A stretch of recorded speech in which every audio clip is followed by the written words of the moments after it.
Yang kedua, qiyadatun tahwi ilaiha al-afidah, yakni kegandrungan mereka terhadap kepemimpinan Rasulullah Shallallahu Alaihi Wasallam. Jadi Rasulullah adalah merupakan idola yang luar biasa bagi para sahabat, panutan yang hebat, ya. Beliau adalah teladan yang kuat, yang semua sahabat begitu menggandrungi Rasulullah. Semua sahabat begitu mencintai Rasulullah. Ya. Bahkan cintanya melebihi apapun, bahkan melebihi dirinya sendiri. Kalau udah cinta kepada Rasulullah, apapun dikorbankan. Ya ini yang membuat mengapa mereka ketika itu mereka tidak terkalahkan dan tidak tertandingi dalam ketegasan dan kesabarannya. Apa saja yang dilakukan oleh Rasul mereka lakukan. Yang diperintahkan Rasul mereka kerjakan. Kalau ada apa dengan Rasul mereka siap jiwa raganya. Ya. Karena cintanya udah luar biasa. Gandrungnya mereka terhadap Rasul udah dahsyat. Maka Rasulullah Shallallahu Alaihi Wasallam, ya, itu jangankan tubuhnya dilukai, bekas air wudunya saja tidak dibiarkan jatuh ke muka bumi. Rasulullah kalau wudu itu para sahabat rebutan nadangin Pak di bawahnya, rebutan nadangin untuk diusapkan ke muka, ke tubuh mereka. Bahkan yang nggak dapat air wudhu Rasulullah langsung dia mengusap tangan sahabat yang dapat bekas air wudhunya Rasulullah. Sampai kayak gitu cintanya para sahabat. Karena semua yang ada pada Rasul diberkahi oleh Allah Subhanahu wa taala. Rambut Rasulullah kalau cukur rebutan nungguin para sahabat. Rambutnya diambil. Rambutnya tuh. Masya Allah luar biasa. Maka ketika terjadi perjanjian Hudaybiyah, Pak kafir Quraisy mengirim satu delegasi deadlock, delegasi yang lainnya mentok, akhirnya mengirim Suhail bin Amr, terjadi kesepakatan yang walaupun kesepakatan itu secara kasat mata merugikan kaum beriman, tapi sesungguhnya itu menjadi pintu masuk pengembangan dakwah. Nah, ketika itu Suhail melihat, ya, bagaimana ketika mereka masuk waktu sholat, Rasulullah wudhu itu rebutan airnya, nadangin bekas air wudhu Rasulullah. Maka Suhail pulang ke kota Mekah. Apa kata Suhail? Wahai bangsawan Quraisy, wahai ahlu Mekah, ya ahlal Mekah, ya ahla Mekah, ya, wahai penduduk Mekah, wahai bangsawan Quraisy, kalian tidak akan bisa mengalahkan Muhammad yang jangankan tubuhnya, bekas air wudhunya saja tidak dibiarkan jatuh ke muka bumi, tidak dibiarkan jatuh ke tanah. Masya Allah. Maka Bapak Ibu sekalian yang dimuliakan oleh Allah Subhanahu wa taala, suatu hari sahabat Abu Bakar, ya di sini diceritakan, ya, wuti'a Abu Bakar ibni Abi Quhafah yauman bi Makkah wa duriba dorban syadidan. Suatu hari sahabat Abu Bakar disiksa, Pak. Berjalan bersama Rasulullah, mereka berdua disiksa, ya, diintimidasi, termasuk sahabat Abu Bakar. Jadi jangan dikira sahabat Abu Bakar tidak mengalami ujian yang hebat. Oh, ini salah satunya. Beliau disiksa, dipukulin bertubi-tubi. Dana minhu Utbatu ibni Rabi'ah. Ada di situ salah satunya orang yang bernama Utbah bin Rabi'ah. Faja'ala yadribuhu bina'laini mahsufain. Ini Utbah bin Rabi'ah menjadikan terompahnya yang tebal itu, ya, untuk memukulin sahabat Abu Bakar. Ya. Wa yuharrifuhuma liwajhihi, ya. Dia layangkan terompahnya itu sampai ke muka sahabat Abu Bakar. Berkali-kali mukanya disabet, dipukulin terompahnya Utbah sehingga darah bercucuran, sehingga tidak kelihatan lagi sahabat Abu Bakar itu mana hidungnya, mana telinganya, karena parah lukanya. Ya. Sampai Nggak cukup dari situ, wa naza' ala batni Abi Bakar, dan Utbah itu melompat nginjek sahabat Abu Bakar. Jadi nginjeknya bukan hanya kakinya, semua badannya dia lompat nginjek ke perutnya sahabat Abu Bakar. Itu berkali-kali diinjak sahabat Abu Bakar dengan cara melompat Utbah bin Abi Bakar itu. Utbah bin Rabi'ah. Di perutnya sahabat Abu Bakar. Masya Allah. Astagfirullahaladzim. Sehingga sahabat Abu Bakar itu mereka berhenti menyiksa Abu Bakar karena mereka menyangka sahabat Abu Bakar udah meninggal. Padahal ternyata pingsan sahabat Abu Bakar. Saking dahsyatnya disiksa, sahabat Abu Bakar sampai pingsan, mereka menyangka meninggal udah. Dibawa sahabat Abu Bakar ke rumah beliau.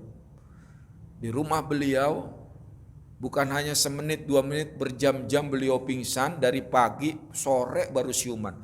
Ketika sore sadar, apa yang dilakukan sahabat Abu Bakar dengan begitu banyak luka-lukanya dan cucuran darah yang membasahi tubuhnya? Apa yang dilakukan? Teriak minta dibawa ke rumah sakit gitu? Kagak. Minta dipanggilin seorang dokter? Kagak. Apa yang dilakukan oleh Abu Bakar? Ya, yang dilakukan oleh Abu Bakar ketika beliau siuman, apa yang dikatakan mafa'ala Rasulullah sallallahu alaihi wasallam. Apa yang terjadi dengan Rasulullah? Bagaimana nasib Rasulullah? Allahu Akbar. Tubuhnya loh lagi menderita banyak luka-luka, begitu siuman bukan minta dikompres gitu, kayak minta diambil betadin gitu. Dulu belum ada betadin ya. Iya. Enggak, yang ditanya justru Rasulullah, bagaimana nasib Rasulullah, aman enggak? Udah jangan dipikirin Rasul, kamu ini mikirin, kata ibunya. Kamu ini lukanya udah parah. Enggak. Kata sahabat Abu Bakar, aku demi Allah ya. Di sini bahasanya fa innallaha alayya alla azuqa ta'aman wala ashraba syaraban. Ya. Demi Allah, aku tidak akan makan sedikit pun dan tidak akan meneguk air seteguk pun kalau belum aku memastikan bahwa Rasulullah baik-baik saja. Masya Allah. Nggak mau minum obat, nggak mau dikasih air seteguk pun masuk ke tubuhnya sebelum beliau memastikan Rasulullah baik-baik saja, aman. Masya Allah, luar biasa kayak gitu. Kita bisa nggak menyaingin ketegaran kayak sahabat Abu Bakar? Ya, jangankan sahabat Abu Bakar, sama bini kita aja kalah, kita sama bini kalah kekuatannya Pak. Iya, lebih ini lagi panas dingin. Pagi hari kopi udah nongkrong di meja, bener nggak? Padahal lagi sakit bini. Lagi meriang bini, sarapan masih ada. Kita kalau panas dikit, aduh kompres, pijitin. Manja banget kita, manja. Bener gak? Demam dikit kita minta diselimutin, minta dipijitin, minta dikasih minyak apa namanya? Kayu putih. Boro-boro kayaknya nyaingi sahabat Abu Bakar, Masya Allah. Saking cintanya dirinya nggak dipikirin, yang dipikirkan hanya Rasulullah Shallallahu Alaihi Wasallam. Inilah potret sahabat-sahabat yang lain seperti itu. Bagaimana mereka mencintai Rasulullah begitu sangat dahsyat, sehingga nggak bisa terkalahkan oleh siapapun. Daripada Rasul, kalau mereka punya nyawa 10, nyawanya buat Rasulullah semuanya. Ibaratnya begitu. Inilah yang kemudian mengapa mereka memiliki keajaiban, ya, batasan ketegaran dan kesabaran yang begitu sangat dahsyat. Ya. Selain itu apa? Selain itu adalah asy'uru bil mas'uliyah, yakni rasa tanggung jawab masing-masing mereka. Mereka punya tanggung jawab yang sama untuk mengembangkan dakwah, membela Rasulullah, menyebarkan agama Islam. Jadi tidak saling mengandalkan. Kenapa? Karena mereka memiliki tanggung jawab yang sama. Sekali mereka berikrar, terus mereka jaga ikrarnya. Selagi mereka telah membaiat kepada Rasulullah, maka baiat itu sampai hidupnya dipertahankan oleh mereka. Jadi tanggung jawab mereka begitu besar. Hari ini umat jalan sendiri-sendiri, cari selamat sendiri-sendiri. Yang penting gua aman, lu mau masa bodoh. Yang penting gua senang, kagak ada urusan sama orang lain. Gitu. Gak ada tanggung jawab bersama. Ini yang membuat kita kemudian tercerai-berai. Seperti buih di lautan yang mudah dipecah, yang mudah dicerai-beraikan oleh siapapun. Seperti laksana hidangan yang bisa disantap oleh siapapun dan kita tidak bisa melakukan apapun. Kenapa? Karena kita tidak memiliki tanggung jawab bersama. Kebersamaan memikul amanah, memikul dakwah ini secara bersama-sama. Harusnya siapapun kita memiliki tanggung jawab dakwah. Yang kaya jangan sombong kalau banyak membantu dalam dunia dakwah, itu memang kewajiban jenengan. Dari harta kekayaannya, tanggung jawabnya adalah membantu dakwah, mengembangkan Islam dengan harta.